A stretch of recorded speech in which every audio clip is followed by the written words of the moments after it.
Hey everyone, Blaze here, welcome back to another anime pickups video. This is another hiatus edition, of course. We're covering Viz Media as I promised in the last video. I don't have too much to show, it's 1, 2, 3, 4, 5. 5 things. It's not too much. I don't pick up a lot of Viz Media stuff because they don't tend to release a lot of stuff. But what they do release, I do appreciate. So I picked up the final box set to complete my Ranma 1 half collection. That's the final special edition set. This covers the OVAs and movies. So it's I think it's 3 movies and 11 OVAs in this nice chipboard set. Although super freaking annoying, the spine doesn't match the rest of them. You know how they had like that step down like rainbow effect if you put them backwards? Yeah, a great amount of foresight. They put out the last box set and it doesn't freaking match, which sucks. It just makes it look silly. It's super annoying. I don't know why they did that. It's just, yeah, stupid. I don't get anime companies when they do things like that sometimes. It just infuriates me. Nozomi and Right Stuff, basically, or Right Stuff, ended up doing the same thing with the freaking Gundam spines recently, which I'll talk about in another video eventually, but anyway, whatever, so yeah. On the inside then we have the Blu-ray case, which has everything on 3 discs. There's no special features on this one really to speak of. The TV series stuff had like a little featurette ongoing throughout the whole TV series box set runs or whatever run. Yeah, this one only has OVA previews and clean opening and ending, so yeah, nothing special there. And I don't know if it actually includes every single OVA. I don't think it includes the one from like the mid 2000s.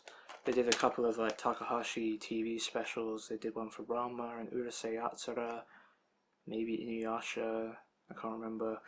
Maybe Maze on the Coco, but I don't think so. I think Maze on the Coco got a TV special, but anyway, I know they did one for Ranma, but yeah, I think there's some other OVAs also from like the early 90s, which is when a lot of these OVAs came out, but I think there's a couple that just aren't on here. I don't know if they're in the TV set, so maybe they were actually part of the, considered part of the actual episode run of TV, whatever episodes.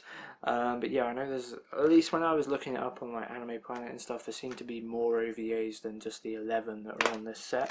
I've already shown you the inside of that. So here's the booklet, which is quite nice. Again, I love the way that these catch the light. It's really crazy. It's a little bit thinner than normal, obviously, because there's less on this set really to speak of, but just a quick guide for the OVAs and movies and stuff. So yeah, it's just really awesome to have a complete set of Ranma and just this beautiful Japanese Blu-ray transfer. It really is gorgeous. I would really like, oh look, here's the actual rainbow effect I was talking about. See how they all like match spine to spine, and then the final one they just went fuck it and come on, for fuck's sake. This should on the final one it should be red on top and white on the bottom. It would match her dress that she's wearing and everything. It's just super annoying that they did that. But anyway, it's super amazing also that we got all of that show out on Blu-ray, beautifully transferred as I mentioned from the Japanese Blu-ray HD masters, like no Sailor Moon disaster, excuse me, with these. So yeah, very happy to have those. I just need to watch them. Been meaning to do that for a long time. Okay, the next thing then I picked up from Viz Media is the remake of one of my favourite ever shonen series, which I actually have here, so we'll show those first. The remake of Hunter x Hunter. So these are the original Viz Media DVDs that cover the 62, I believe it is, episode run of the original adaptation, at least the TV series adaptation. There were 30 episodes worth of OVAs, which followed on that Viz Media, I think, licensed, but just never put out. Maybe these didn't do so well in terms of sales. It was also around the time as the economy was crashing that these came out, so companies probably weren't as... plus the anime bubble had sort of, this was after it burst, so yeah, maybe they just weren't willing to put in extra money into something that wasn't doing gangbusters when they already had Naruto and Bleach and other things. So unfortunate, because I like Hunter x Hunter way more than those, but yeah, maybe that was the reason. But anyway, love those. I did an unboxing for those, and it's one of my most popular videos on the channel by far, which is kind of cool. I should do more unboxings. I just those are normally my most popular videos. But anyway, whatever. So yeah, obviously I've started picking up Hunter x Hunter 2011. So here we have Volume 1, Volume 2, and finally Volume 3. This is a 2-core. Originally I did these that were 13 episodes each, but then they've from there on they've done 2-core sets of like 24 to 26 episodes each. This one's 24. So yeah, I've watched these, and this is all I've seen so far, the 2011 version. So yeah, this is all the 50 episodes that I've seen so far. And yeah, I enjoyed it, but I don't like it as much as the original, I'm going to be honest. Maybe it's just because the digital animation is a lot more bright and cheery, and it's also a bit more rushed. It doesn't spend a lot of time bedding in like certain atmospheric tones, if you will. I don't really know what I'm talking about, but like if you watch like the first episode of this series, where I'll spoil that because it's only the first episode, where Gon leaves his home, Whale Island, to basically start the Hunter exam on that boat, that doesn't happen till like the 3rd episode of the original series. And I've not read the manga, so I don't really know the which version is more accurate. I assume the 2011 version is, because that would be weird if it wasn't. But again, I don't know. There's something about the original version. Again, it's a lot of it's the art style, the music, and just the like. Kind of, it's because it's this is digital and the original cell painted, but there's this darker atmosphere to everything as well, which I'll get into a bit more in a minute. I just want to quickly touch on the fact that all the slipcovers are the same as the spines underneath, except the spines underneath are color coded. It's a shame that the slipcovers don't have that on the other side. So we have brown on this side and maybe green for Gon on that side, because I'd much rather use like the rainbow effect. I just always think that looks cool. It'd be kind of annoying if every single anime collection I had that had multiple volumes had the like rainbow spines, but it's nice to have it every once in a while. Like, it was nice with Ranma, it was nice with Kyo Caramel and like Stelvia and things like that, and it would have been nice to have it for this as well, but unfortunately that's not the case. So yeah, what was I talking about? Some of the atmosphere. So if I can like also just a general pace. Like, my favorite part of Hunter x Hunter is the Hunter exam, and the Hunter exam takes like about 30 and a bit episodes in the original series. This one comes with a Hunter card thingy, which is pretty cool. I'm not going to show you these because these are the art cards. They're awful. They're absolutely terrible. They're a complete waste of paper. They don't even have characters on them. They're just stupid backgrounds and screenshots. But anyway, yeah, the Hunter exam is my favourite part of the show, and it's kind of a shame then that in the 2011 version it's rushed a little bit more.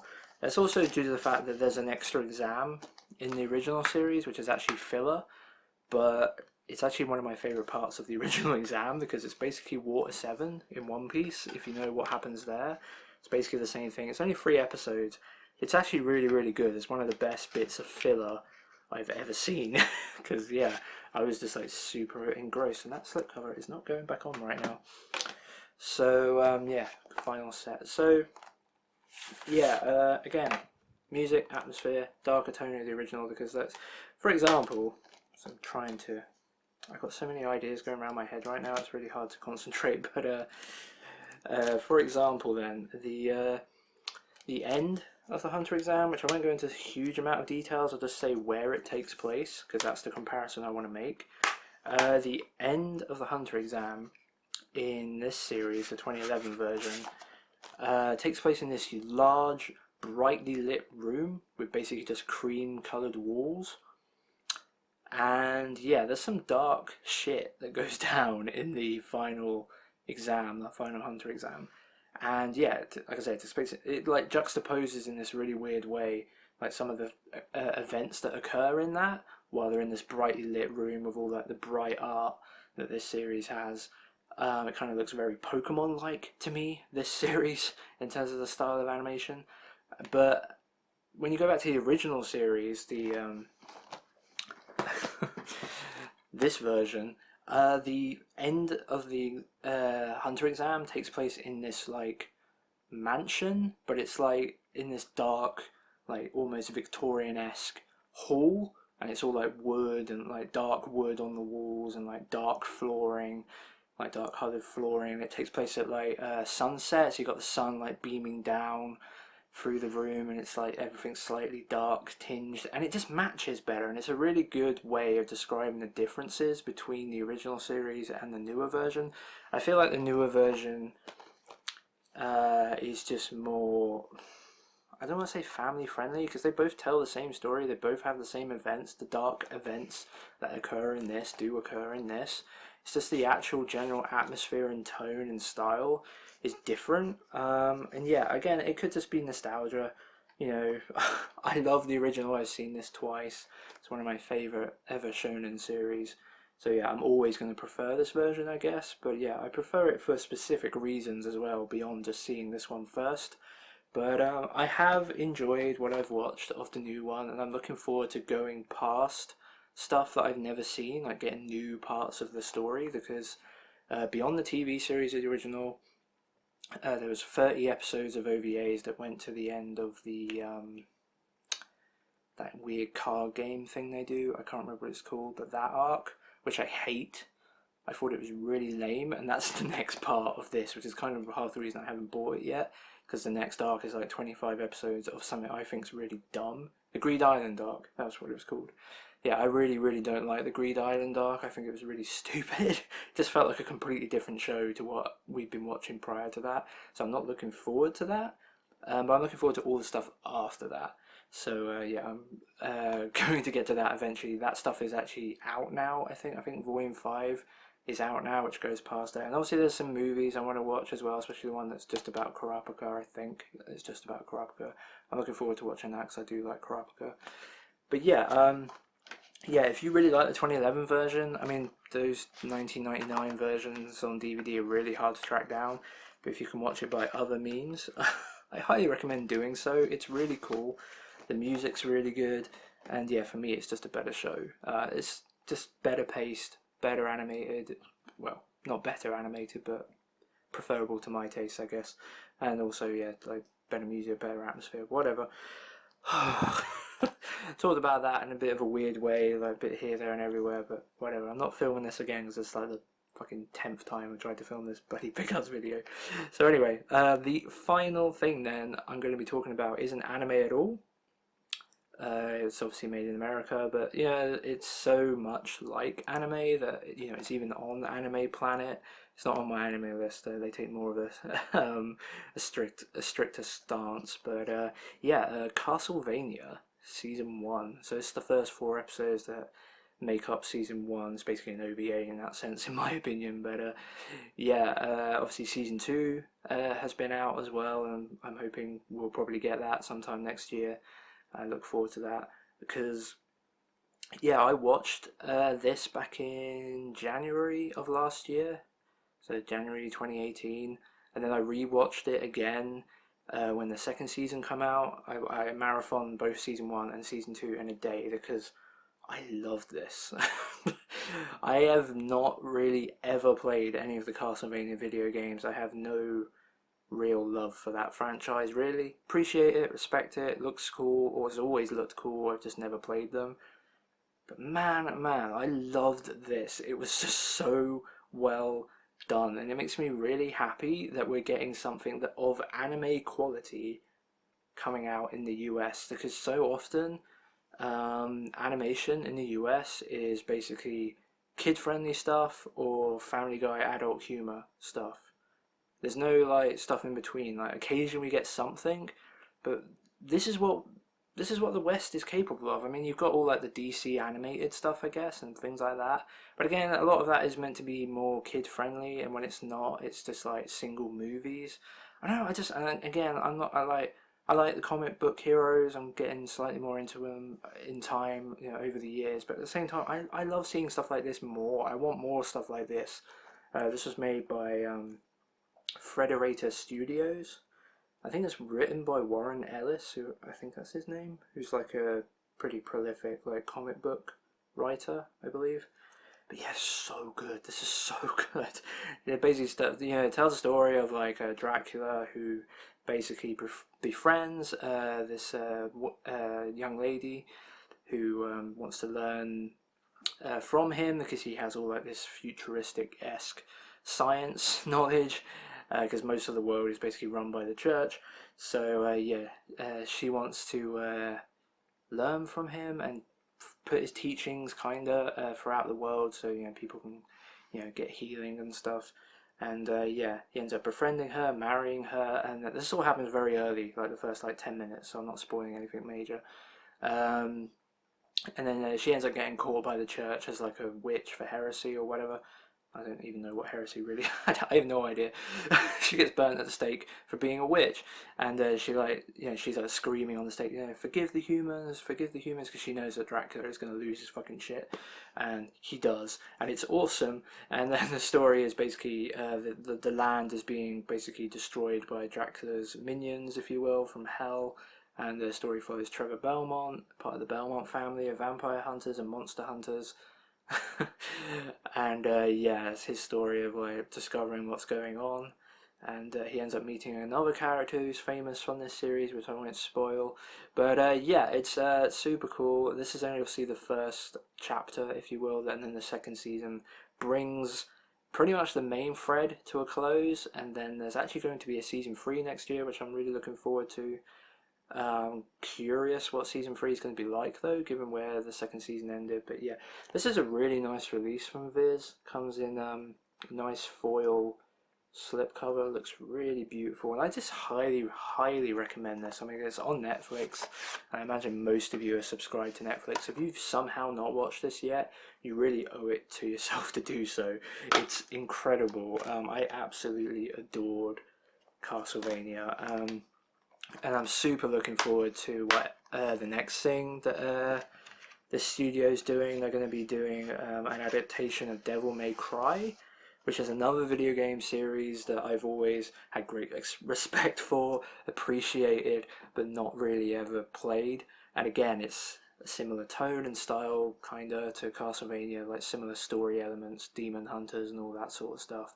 Super looking forward to that, because now I know what they're capable of as a studio, and as long as they get a good writer, because the writing is really good in this, as is the voice acting, like, it's amazing. But yeah, if they get a good writer for Devil May Cry, I really look forward to what that might be like. Apparently they're going to be doing some weird like fucking MCU fucking shared universe stuff with that, which is super weird, because obviously this is a Konami property and Devil May Cry is Capcom.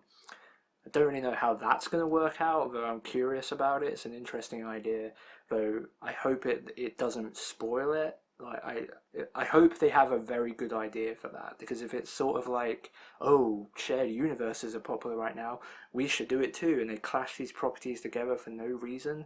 That I don't need the Smash Brothers of dark fucking animated stuff. I don't need that. Like, so as long as, if they don't have a good idea, please don't do it.